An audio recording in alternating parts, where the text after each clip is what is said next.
Brought to you by Agilus Diagnostics. Health test की बात आती है तो मैं भरोसा करता हूँ India's largest diagnostics company Agilus Diagnostics. खुद को टेस्ट करते रहो।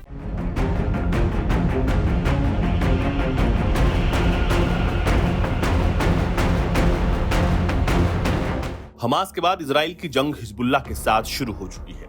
इजराइल लेबनान में लगातार हिजबुल्लाह के ठिकानों को निशाना बना रहा है।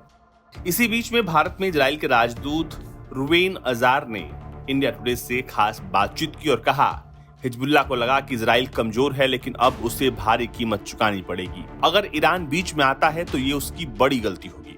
रुवेन अजार ने साफ कर दिया, इजराइल युद्ध विराम की कोशिश कर रहा है। पिछले 11 महीनों से हिजबुल्लाह इजराइल पर बिना उकसावे के हमला कर रहा है। हमारी नीति का उद्देश्य संयुक्त राष्ट्र सुरक्षा प्रस्ताव 1701 को लागू करना है, जिसमें स्पष्ट रूप से कहा गया है कि इजरायली सीमा पर हिजबुल्लाह की तैनाती की अनुमति नहीं है। अगर हिजबुल्लाह इस पर सहमत होता है तो युद्ध नहीं होगा, तत्काल युद्ध विराम हो जाएगा। लेकिन दुर्भाग्य से पिछले कुछ महीनों में अमेरिका के नेतृत्व में कूटनीतिक प्रयासों के बावजूद ऐसा नहीं हो पा रहा है। हिजबुल्लाह के हमलों की वजह से इजराइल में 70 लोगों को उनके घरों को छोड़ने के लिए मजबूर होना पड़ा। हमारे लोग अपने घरों में वापस जाना चाहते हैं। राजदूत रुवेन अजार ने यह भी कहा कि हमने 1700 सैन्य ठिकानों को निशाना बनाया। उनमें से ज्यादातर दक्षिण लेबनान के गांवों में घरों के अंदर थे, जहां हिजबुल्लाह ने अनैतिक तरीके से अंतर्राष्ट्रीय कानून का उल्लंघन करते हुए हथियार और मिसाइलें छिपा कर रखी थी।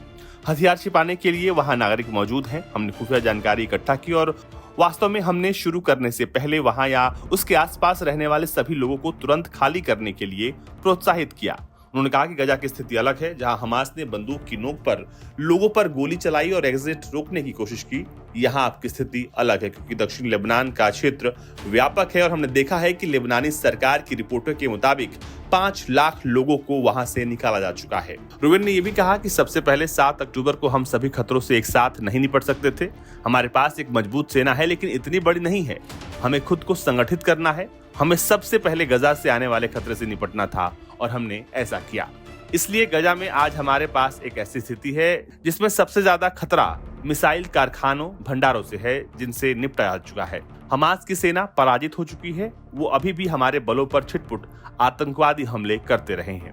यानी भारत में इजराइल के राजदूत ने साफ तौर पर कह दिया है कि ईरान अगर इस पूरे युद्ध में कूदता है तो ये उसके लिए सबसे बड़ी गलती होगी। ब्यूरो रिपोर्ट, भारत तक।